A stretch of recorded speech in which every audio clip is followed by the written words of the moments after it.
Certamente você pode ser um daqueles que tem medo ou se espanta quando vê algo anormal. Por exemplo, estamos acostumados a ver um padre assim. E ficamos chocados ao vermos assim. Isso mesmo. Esse é o padre Sérgio Gordy. Ele também é bailarino e tornou-se famoso por suas performances indianas durante a missa.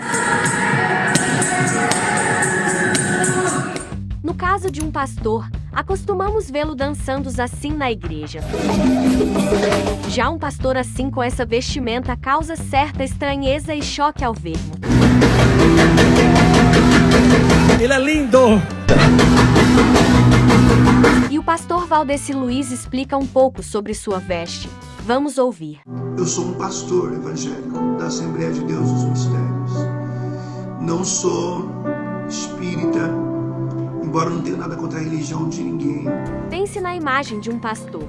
A imagem que vem imediatamente à mente é de um homem de terno e gravata ou vestido formalmente, certo? Mas o que você faria se um dia, na sua igreja, fosse apresentado esse homem como seu pastor? Você ficará surpreso, não é mesmo? Isso porque de fato nunca aconteceu em igrejas. Esse homem que você está vendo agora, o nome dele é Cary. Ao vermos assim, não dá para imaginar que se trata de um ministro da palavra de Deus. Mas a pura verdade é que esse homem é o atual pastor na igreja do Texas, Estados Unidos. Esse é provavelmente o pastor com o maior número de tatuagens e alterações em seu corpo. Pode ser o maior dos Estados Unidos, assim como também do mundo. Na sua igreja, o seu papel é como a de qualquer outro pastor.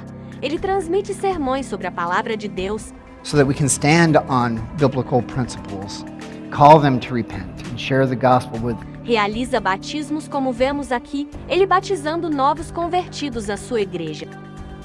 Para qualquer um de nós, pode ser difícil de acreditar, já que possivelmente a maioria dos cristãos não é acostumado a ver um pastor com essa aparência perturbadora, e muito menos batizando novos adeptos e orando por outros crentes. Mas que fique claro que, por agora ele se declarar cristão, essas tatuagens e alterações em seu corpo foram feitas antes dele ser chamado por Deus. Antes, o agora pastor estava envolvido no negócio de fazer tatuagens e de modificações corporais, como a própria esposa dele testemunha. So we were both in the tattoo and body modification industry. That being said, we were a little over-modified. Antes ele vivia num mundo sombrio.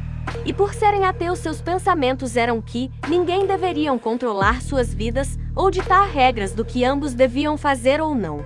How did you come to know the Lord? And then, since you guys are here as a couple, how did y'all come to know one another? We hated God. And so that was a unity. That was like a bond that we shared in our friendship. I got saved. God just, the best way to describe like what he revealed to me in an instant, in a moment, that his son Jesus Christ was real.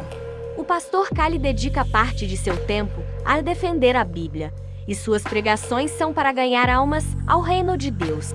Sua paixão por essa luta levou-o a escrever o livro sob o título A Doutrina de Balaão, uma obra de grande aceitação do público eleitor americano.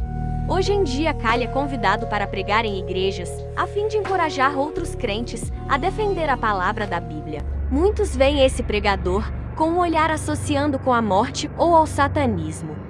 Hoje ele investe sua vida para ensinar o que a Bíblia diz. Deus escolheu as coisas loucas deste mundo para envergonhar os sábios e escolheu as coisas fracas do mundo para envergonhar as fortes.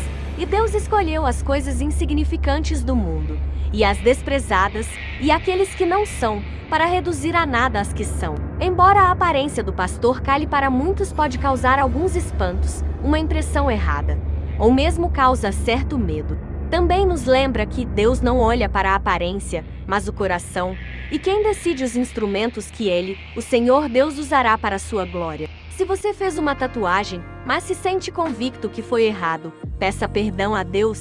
O Senhor perdoa todos os que se arrependem. Conforme diz a Bíblia, Se confessarmos os nossos pecados, Ele é fiel e justo para perdoar os nossos pecados e nos purificar de toda a injustiça. O teu corpo quem fez foi Deus. Não há coisa feia no teu corpo. Não há nada nojento no teu corpo. Ainda que você venha usar alguma coisa no corpo, mas olhe para o princípio da criação e a ordem que Deus quer na natureza e no teu corpo. A interpretação errônea da Escritura não é nova em nossos dias. Na Bíblia, o apóstolo Paulo sempre direcionou bem o jovem Timóteo dizendo: procura apresentar-te a Deus aprovado como obreiro que não tem do que se envergonhar e que maneje bem a palavra da verdade.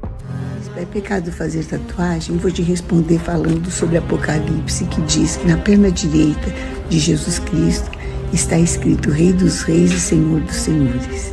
Tire suas conclusões. Podemos assegurar que a frase de Apocalipse 19:16, Rei dos Reis e Senhor dos Senhores, não está tatuada na coxa de Jesus Cristo. Muito pelo contrário, estes dizeres estão escritos e bordados na veste ou manto de Jesus, a qual por sua vez cobre a sua coxa. Por que não teria lógica Jesus se vestir ao manto com uma tatuagem exposta em sua coxa? Usar o Apocalipse 19:16 como argumento para justificar a tatuagem não tem nenhuma lógica.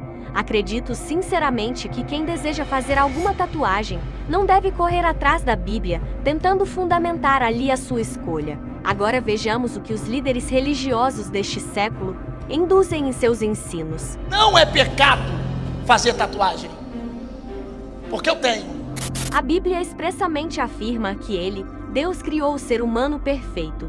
E disse Deus: façamos o homem à nossa imagem, conforme a nossa semelhança.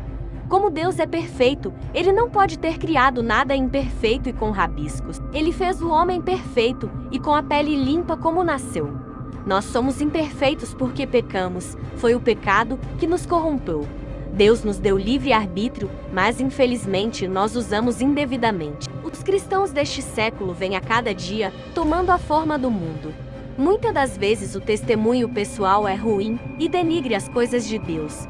Quando isso acontece, a igreja como um corpo sofre, pois quem ainda não teve uma experiência de conversão será repelido pelos seus comportamentos e atitudes. A Bíblia não condena a tatuagem. Então esse negócio de que sobre tatuagem, sei o que, é pecado ou não é, sei o que. Então eu não me guio porque os outros vivem. Tem gente que deixa de viver uma vida para viver o que todo mundo proíbe. Enquanto uns líderes religiosos apoiam a ideia de fazer tatuagem, vejamos agora o que essa ex-feiticeira convertida a Cristo fala a respeito das tatuagens que tem no seu corpo.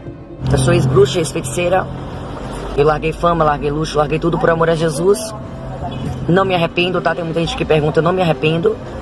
E tem muitas pessoas que perguntam a respeito das minhas tatuagens. Eu trabalhava com tatuagens também, modelando. E não era só trabalho, eu sempre gostei muito de me tatuar. Eu usava vários piercings no meu rosto, nos seios, na genital. Usava na língua, em tudo que até lugar eu tinha piercing, né? E aí consegui, até onde Jesus permitiu. Logo depois ele me tirou aí desse mundo de ilusão e eu acabei deixando tudo pra trás por amor a Jesus mesmo. E o meu corpo é todo tatuado e foi tudo feita antes de conhecer Jesus. Depois que eu conheci Jesus, eu nunca mais me tatuei. Eu acho que quem tá em Cristo, nova criatura é. As coisas velhas se passaram, que é mudando, eu não posso trazer pra dentro do templo do Espírito Santo, que é o meu corpo, hoje é templo e morada do Espírito Santo. Então eu não faço mais tatuagens, tá? Se você quer tatuar depois de Jesus, é bom você se converter de novo, tá bom? Porque você é templo e morada do Espírito Santo de Deus. Muitas das vezes, o mau exemplo começa de seus próprios líderes, que não utilizam mais de ternos e gravatas nas suas pregações, mas sim de camisetas ou até mesmo vestidos, como a imagem que vemos.